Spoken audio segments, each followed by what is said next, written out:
نبی کریم صلی اللہ علیہ وسلم نے فرمایا جو ماں باپ کا گستاخ ہے، ماں باپ کا بے ادب ہے، وہ جنت کی خوشبو نہیں سونگھے گا، جنت کی خوشبو نہیں سونگھے گا۔ یہاں ماں باپ کے ادب و احترام کی تعلیم دی گئی، وہاں میرے آقا کی بڑی پیاری حدیث ادب و احترام کے تقاضوں کو ملحوظ خاطر رکھتے ہوئے فقط محبت سے ماں باپ کا چہرہ دیکھنا،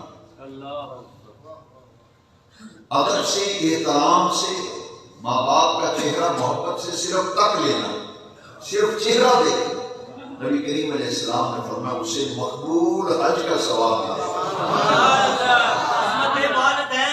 ماں اور باپ کا یہ مقام ہے کہ صرف پیار، محبت، ادب اور احترام سے ماں کا چہرہ، باپ کا چہرہ دیکھنا پورے مقبول حج کا ثواب ملتا ہے۔